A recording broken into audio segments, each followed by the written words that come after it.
Hello, I'm Ken Johnson, and welcome to the New Hope Reads ministry. We hope you will visit daily as we read from the Chronological Bible. May our time spent together in God's Word be a blessing to us all as God reveals Himself and His nature, as He opens our minds, and as He prepares our hearts for our good and His service. Again, thank you for joining us.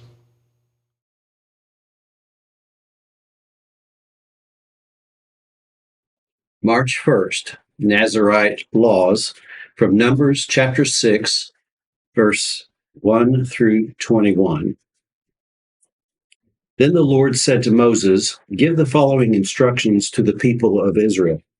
If any of the people, either men or women, take the special vow of a Nazirite, setting themselves apart to the Lord in a special way, they must give up wine and other alcoholic drinks.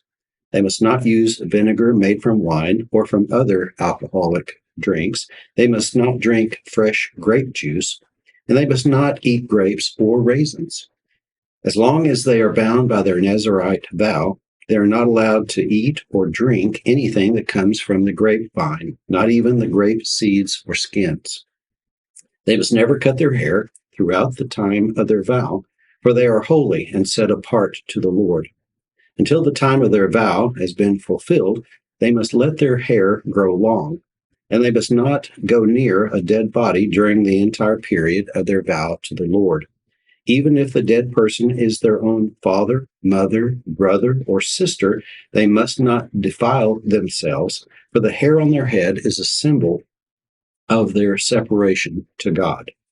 This requirement applies as long as they are set apart to the Lord. If someone falls dead beside them, the hair they have dedicated will be defiled. They must wait for 7 days and then shave their heads. Then they will be cleansed from their defilement. On the 8th day, they must bring 2 turtle doves or 2 young pigeons to the priest at the entrance of the tabernacle. The priest will offer one of the birds for a sin offering and the other for a burnt offering. In this way, he will purify them from the guilt they incurred through contact with the dead body. Then they must reaffirm their commitment and let their hair begin to grow again. The days of their vow that were completed before their defilement no longer count. They must rededicate themselves to the Lord as a Nazirite for the full term of their vow. Each must bring a 1-year-old male lamb for a guilt offering. This is the ritual law for Nazirites. At the conclusion of their time of separation as Nazirites, they must each go to the entrance of the tabernacle and offer their sacrifices to the Lord. 1-year-old male lamb without defect for a burnt offering, and 1-year-old female lamb without defect for a sin offering, a ram without defect for a peace offering, a basket of bread made without yeast, cakes of choice flour mixed with olive oil, and wafers spread with olive oil, along with their prescribed grain offerings and liquid offerings. The priest will present these offerings before the Lord, first the sin offering and the burnt offering, then the ram for a peace offering, along with a basket of bread made without yeast. The priest must also present the prescribed grain offering and liquid offering to the Lord. Then the Nazirites will shave their heads at the entrance of the tabernacle. They will take the hair that has been dedicated and place it on the fire beneath the peace offering sacrifice.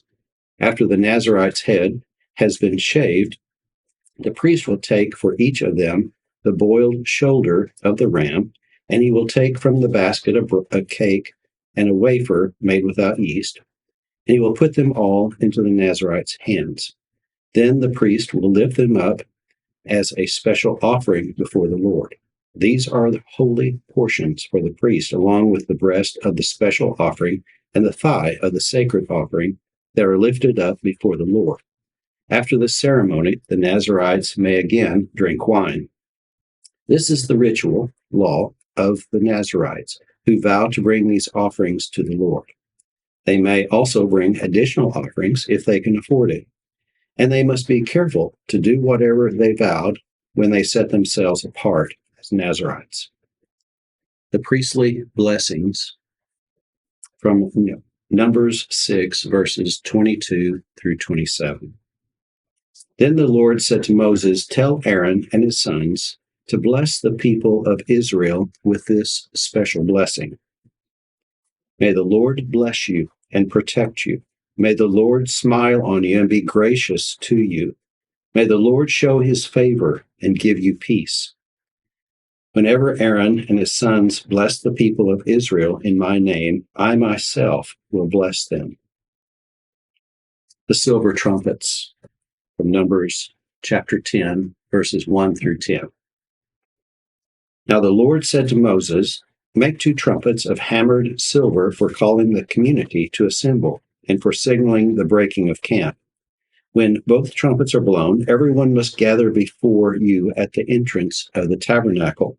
But if only one trumpet is blown, then only the leaders, the heads of the clans of Israel, must present themselves to you.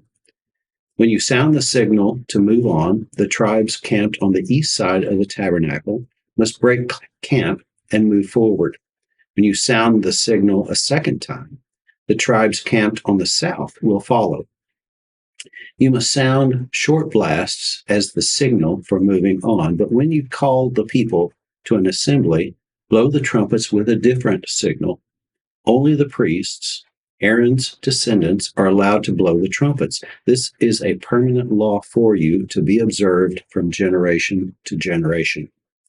When you arrive in your own land and go to war against your enemies who attack you, sound the alarm with the trumpets. When the Lord your God will remember you and rescue you from your enemies, blow the trumpets in times of gladness too, sounding them as your annual festivals and at the beginning of each month.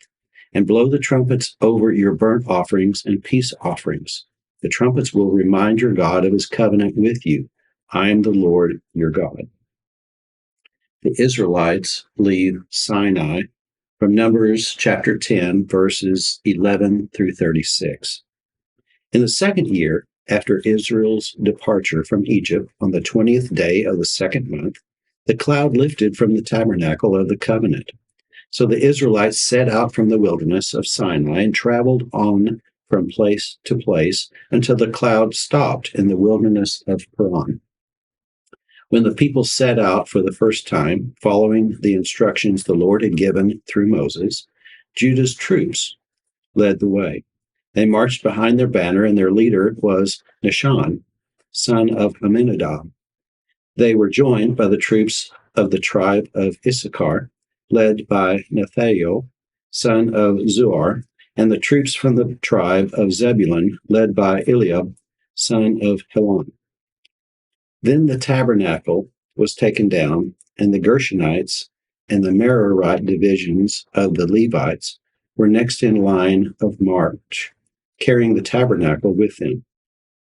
Reuben's troops went next, marching behind their banner. Their leader was Elizur, son of Shadur. They were joined by the troops of the tribe of Simeon, led by Shelumiel, son of Zurishaddai, and the troops of the tribe of Gad, led by Elisaph, son of Deuel. Next came the Kohathite division of the Levites, carrying the sacred objects of the tabernacle. Before they arrived at the next camp, the tabernacle would already be set up at its new location. Ephraim's troops went next, marching behind their banner. Their leader was Elishama, son of Ammihud. They were joined by the troops from the tribe of Manasseh, led by Gamaliel, son of Pedahzur, and the troops of the tribe of Benjamin, led by Abidan, son of Gideoni. Dan's troops went last, marching behind their banner and serving as the rear guard for all the tribal camps. Their leader was Ahiezer, son of Ammishaddai. They were joined by the troops from the tribe of Asher, led by Pagiel, son of Akram, and the troops from the tribe of Naphtali, led by Ahira, son of Enan. This was the order in which the Israelites marched, division by division. One day, Moses said to his brother-in-law, Hobab, son of Reuel the Midianite, "We are on our way to the place the Lord promised us. For he said, I will give it to you. Come with us, and we will treat you well, for the Lord has promised wonderful blessings for Israel." But Hobab replied, "No, I will not go. I must return to my own land and family." "Please don't leave us," Moses pleaded. "You know the places in the wilderness where we should camp. Come be our guide. If you do, we'll share with you all the blessings the Lord gives us." They marched for 3 days, leaving the mountain of the Lord with the ark of the Lord's covenant moving ahead of them to show them where to stop and rest. As they moved on each day, the cloud of the Lord hovered over them, and whenever the ark set out, Moses would shout, "Arise, O Lord, and let your enemies be scattered. Let them flee before you." And when the ark was set down, he would say, "Return, O Lord, to the countless thousands of Israel." Hi there, and welcome to New Hope Reads. I'm Mark Ruff, and we are delighted that you've joined us to share in the reading of God's Word. It's very important that we share this together and be in God's Word daily. And by the way, we'd like to invite you to join us here at New Hope Church of Christ anytime you get a chance. Sunday mornings, we have classes at 9:30. We have worship at 10:30, and you can join us live or online. Have a blessed day.